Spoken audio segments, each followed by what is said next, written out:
We begin the second part of this journey with a stop at a lookout near Winton in Queensland's outback. From here it seems that the views go on forever.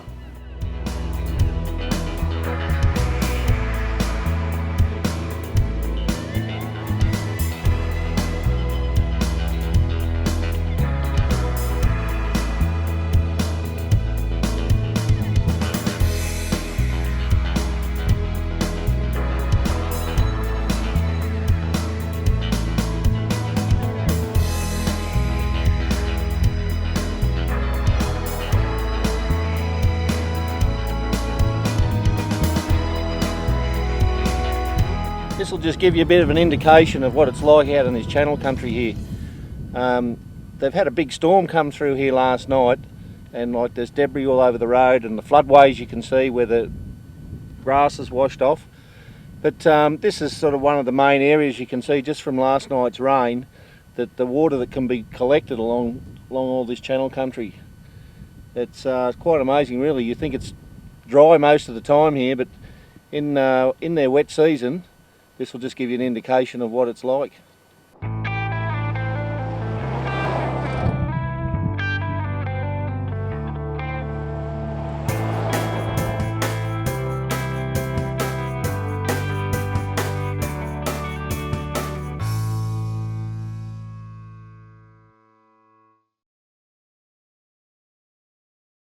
We've had a fairly large day, and we've pulled up for the night at just outside of Boulia. Just a rest area. We're going to stay here the night. You saw in the video we've come through some nice little channels and with a bit of water in them actually. There's even water right around us here. There's water everywhere. So they've had quite a bit of rain in the last couple of days, being storms and the rest. But we thought while we're here we'd just have a quick look at the map where we're going to go. We've got a long drive ahead of us, but it should be a really good trip. Tomorrow we're going to be pushing for the Plenty Highway, make camp somewhere along there, and see if we can get to Alice Springs by probably about Wednesday, which is a couple of days from now, and go from there. This looks like a whole lot of nothing out there. We might have actually been lucky that we didn't come through here yesterday, because some of them causeways and the tide marks up there, I just don't think we would have got through. So what's the plan for dinner tonight, Tracy? Bit of corn silver sides, some fresh veggies. Quick and easy tonight. So there's very limited firewood just around this area, so we thought we'll take the opportunity to cook on the stove. Have a good meal, seeing as though we missed out on lunch today. So that's the plan. Alright, I think we're just about done.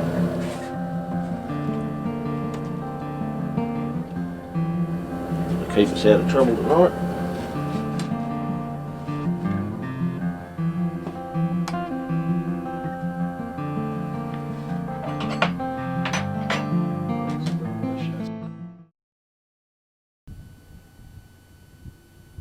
Righto, we've left camp this morning and come in through Boulia. On the way in, we've stopped by the police just to see how the channels were running last night.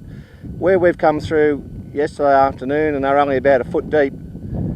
Apparently they're up to about 1.2 metres overnight, so it just shows you how much runoff you can get in some of these areas.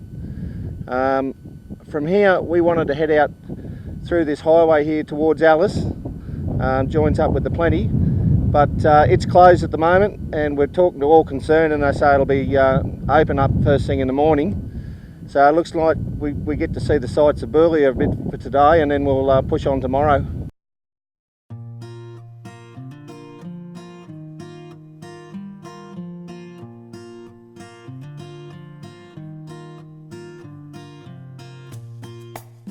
The Boulia Stone House, constructed in the 1880s, is well worth a visit while in Boulia. The museum features local historical items of interest, including photographs, machinery, communications, cultural materials, and even dinosaur fossils from the local area.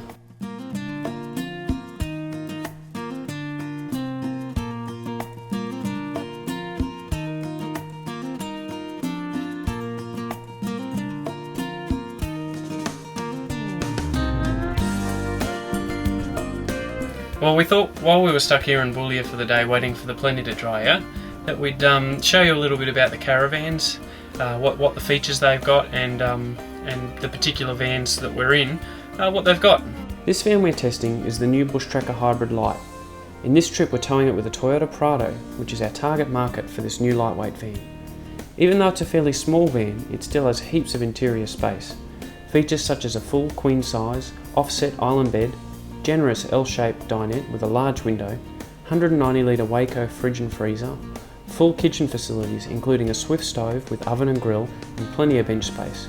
It even has a good size ensuite in the rear of the van with a toilet, shower and hand basin.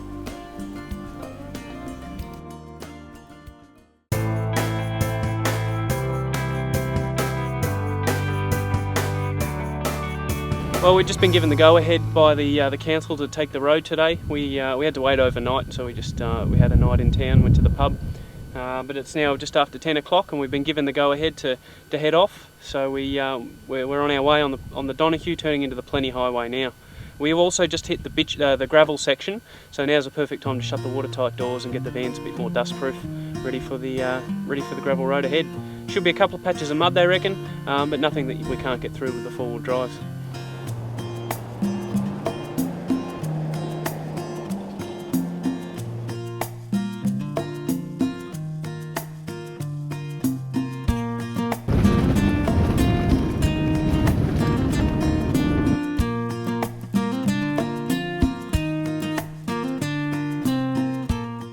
We've met up with the grader. He's just clearing up some of the mud and that kind of stuff from some of the floodways from the rain the other day.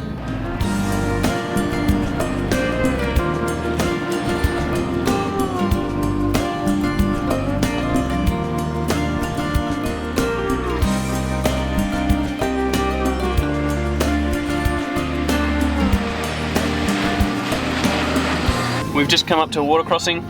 We always recommend you walk through, make sure it's not too deep. This one's not too deep, we've already checked. So we're going to go through.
Well, we finally got into camp for this afternoon. This time out in the west here, like it's 10 to 7 at night, and as you can see it's still quite light, so time gets away on you. But we finally got on the road. We've come to the Northern Territory border. We're now on the Plenty Highway. We're about 100 k's, 90 k's out from Jervis Station, and this just looked like a good camp spot for tonight. We've got a bit of wood here, and we're well off the road, and it's nice and level and flat, so I think this will do us for tonight.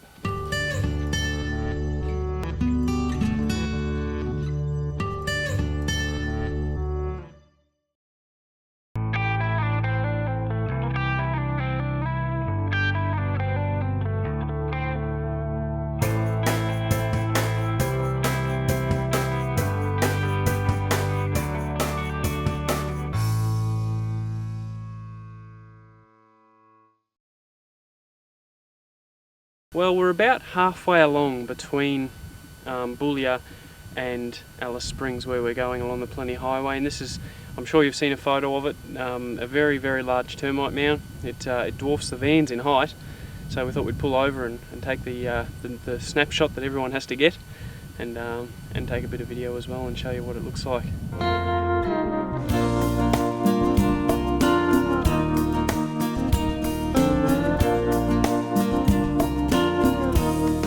Just goes to show what kind of roads we're going on. We just snapped the UHF antenna off. We've still got a bit of range. Tracy said he can still hear us, but we're giving the van a test, that's for sure.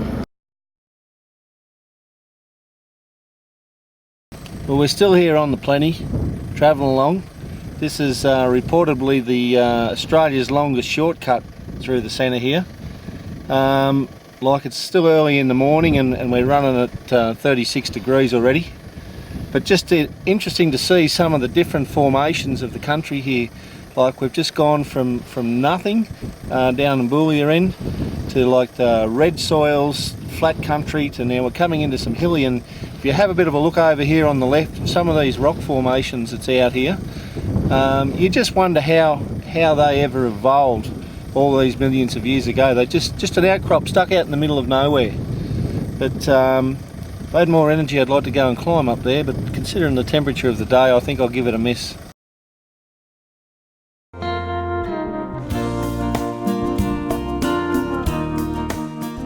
Yeah, mate, hey, Tracy Brown. Yeah, Russell Osborne, how are you? Not too bad. Listen, I couldn't help but notice when coming along the road here, you've got all these camels and your cruiser all decked out. And I thought, here's a little bit of a place of interest. And we had to stop and come back and have an ask of, what's going on? What are you doing here? We're going from the top end. We've left from Catherine, April. And we're going through Alice and then down to the Children's Hospital in Melbourne for Maura Kelly's Children First Foundation. Geez, it's a long way down to Melbourne, isn't it? A little bit. Yeah, you reckon they'll make it? Oh yeah. Well, we've got to rest up in Alice over summer. Yeah. And kick-start again in March. Good on you. But and like I know yesterday it was just stinking hot here. I just couldn't keep the water bottle out of my hand. How long can these guys go without, giving them a drink? Well, in this sort of heat, we do every 3 or 4 days, give them water. Yep. But in winter time, if they're on good feed, like sand dune country, that sort of thing, then once a week, once a fortnight, depends. Yeah. Working camels, wild ones can go without water for months like that. For months? Jeez. Yeah. And now, like, when you get a bit of rain, if you come through a bit of that weather, I know when I walk around and all the mud just builds up on your feet. Is it the same sort of thing with these guys, I guess? Nah, when it rains we stop. Oh, do you? Yeah, we totally stop and tether the camels out and tarp everything up and hide away, let it pass and keep going. I guess for taking your time, you're going to have to be pretty well prepared too, as far as the gear that you carry. Yeah. For water and food, it's going to be a little bit of an unknown for you. Oh, for sure. Well, what we do is we load up from the beginning. Like from Catherine, we had all 8 boys loaded up. Yep. And slowly over a period of time, and we're getting closer and closer to our end of the first year, then we discard gear, so it's lighter on the boys. Oh yeah. And of course, with the heat coming up, then it's much easier on them. And that's a fair swag at 8 camels. Like, what made you pick 8? Is it just because that's how many you got? Well, and you didn't want to leave any at home? Or? No, it was to be 6, and then we came across 2 more, and Charlie was one of them, and thought we can't resist, and so we've ended up with 2 more, so 8 camels. Well, they look like they're enjoying themselves anyway. Yeah, they are. They all look pretty good condition. Yeah, they've done really, really well. I mean, we've done over 3,000 kilometres now. And most of that's been cross country. Yep. And Gary Junction Highway and the Canning and that. So Yep. we've travelled a lot. Yeah. So they have done well. Yeah, you've got to give them a lot of credit, haven't you, for they opened what up they this can do outback. out here. Yeah. They did it. It's the ones. Anyway, I suppose we better let you keep going with it.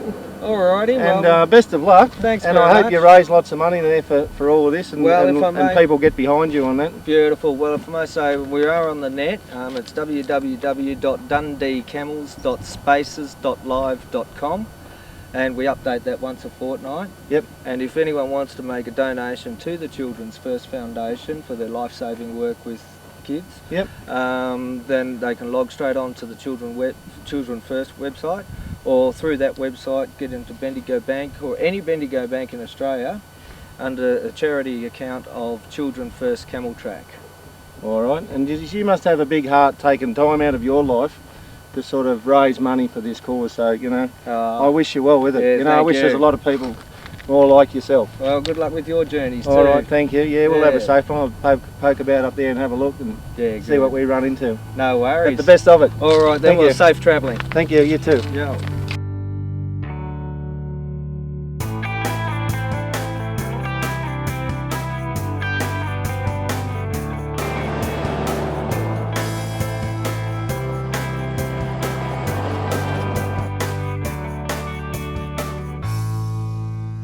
Alright, well we've just gotten to the dirt part on the Tanami. A bit surprising, there's actually nearly 200 k's of good bitumen before you get to the roadhouse here, and a couple of k's after that and it's onto the dirt.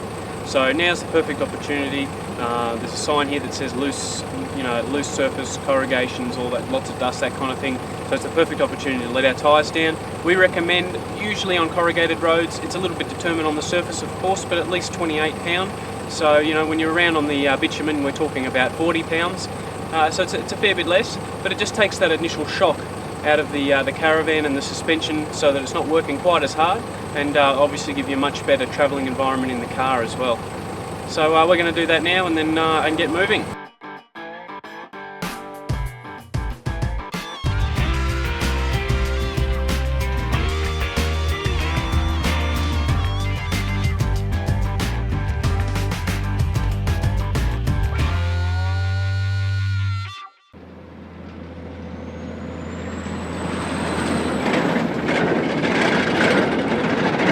Alright, well, the inevitable happened. We lost a tyre. I was driving along, all of a sudden the car felt like I was pulling an extra tonne. I looked behind me and I saw a tyre just go flying off into the bush. This is the result. We've got one tyre that's gone. That's why we carry two spares. It does happen, whether I staked it on a piece of timber, whether I did it on a rock, might have started to go flat without me noticing, and then the inevitable happened. So all we've got to do now is just jack him up with the vehicle jack. It's a very simple operation of just jacking up the individual suspension arm there, get it off the ground enough to put the new tyre on there and put the old rim on the front of the van. So we're going to get started on that now. Should only take us 10 minutes or so, and we're back on the road.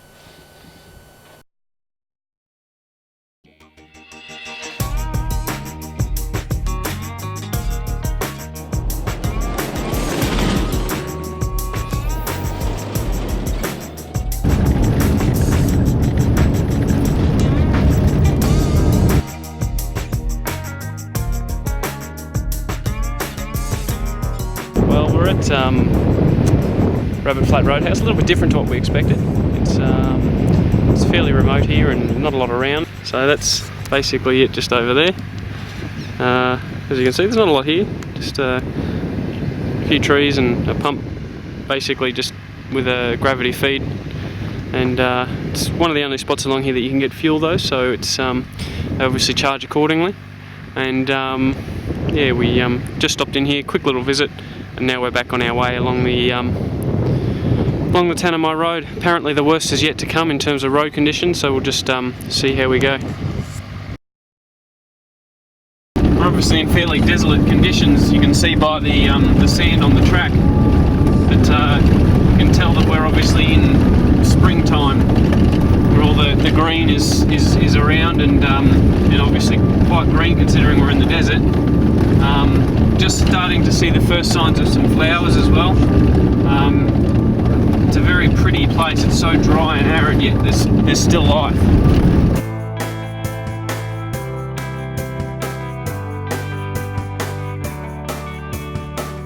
Well, Welcome to WA. we're here.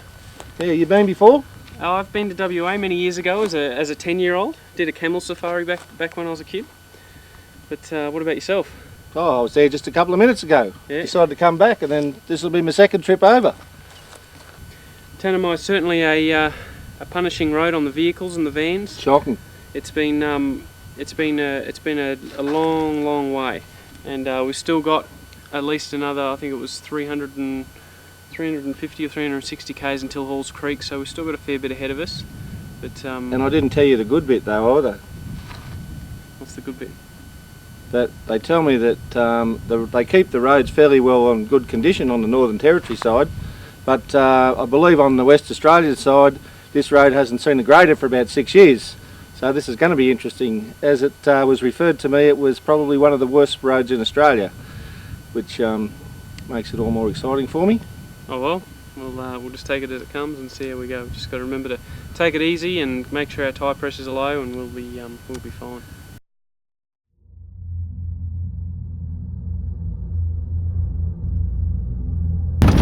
I'm trying to pick a line, but there's no lines to pick. This road is just shocking. I'm not sure about this WA, buddy, if they're going to keep the roads like this. It's not user-friendly coming this way. Certainly not. I think if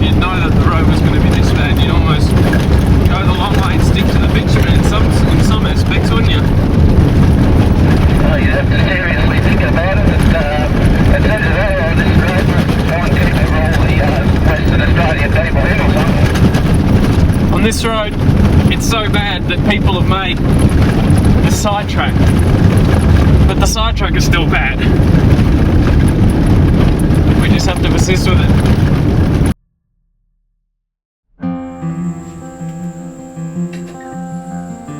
This, I can't emphasise enough about slowing down on these roads and you know what some of these corrugations can do. This is a tin of baby corn that I bought in Alice 2 days ago. It's just been sitting down in the bottom of my cupboard, and I don't know whether you can see. If you want to come up and have a close up on this, man. Where it's been rubbing in the cupboard, there's a line around there, and I can tell all the liquid is actually gone out of this tin already. If it's leaked from somewhere where I don't know, but it's fully sealed. Let's just bust the can and look at that.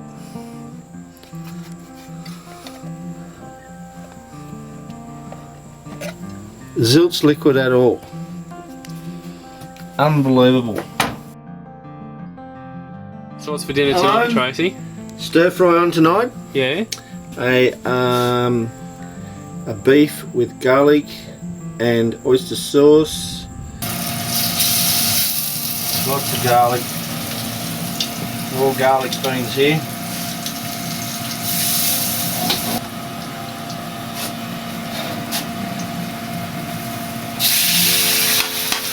What we're going to do is just brown this up. And we're going to add some sauces and some different vegetables, and then I'm going to sort of stir through and top it up with some Hokkien noodles, and I'm sure that that's going to feed us all for the night. Just about do anything in these vans, I've found. Well, I think we're just about done here. I've had a you know, life's all full of challenges. I had some bok choy I was going to microwave, but hey, I've got to put it down in the microwave as a casualty of the Tanami Road. So I've just stirred a few of those in with this. All I've done, added a little bit of oyster sauce, a bit of fish sauce, a little bit of sugar, and some snow peas, corn, and my bok choy. Hokkien noodles, stir it all through, and we're all ready to go. Here we are at the Wolf Creek meteorite crater. This is where it actually happened.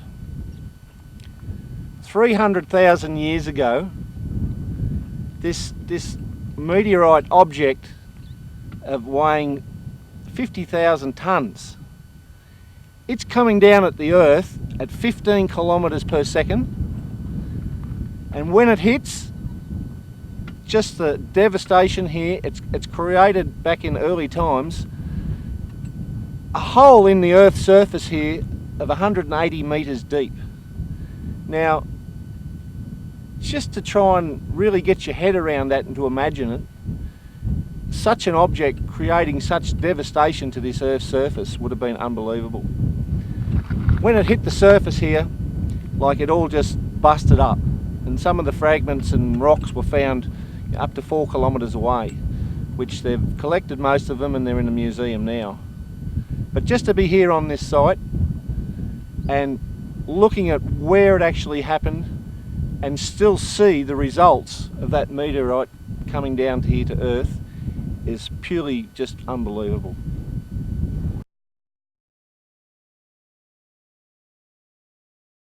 This track is quite greasy in parts and slippery after this rain. It basically rained all night, and I think if we'd left it much longer, because it's still raining now, there's a chance that we might not have gotten out at all.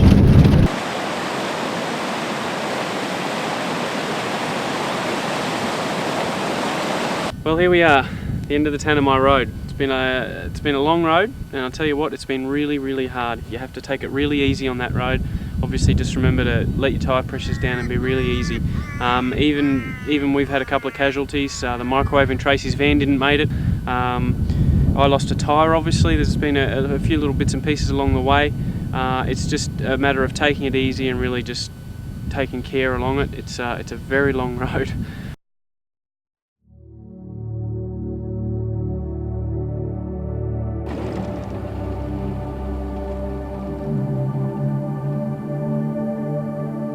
Bungles. It's just awesome. Truly awesome. If you're coming past here, this is a must-see as well. Absolutely unbelievable. And we've only just seen a little bit of it so far.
Well, here it is. This is Lake Argyle, part of the Ord River project. It was, the dam was actually officially opened in 1969, so it's been here a while now. Pretty impressive. From what we can tell on the indicator marks and that kind of thing, it looks like there's sometimes a lot more water in here as well. But the river's still flowing down below there. There's a fair bit of water there letting out and, into the irrigation channels and that kind of thing. It's quite an impressive spot, and you can go canoeing, and they've got some lake cruises and that kind of thing. We don't have the time for that today, but it's a lovely spot and worthwhile coming down and having a look at.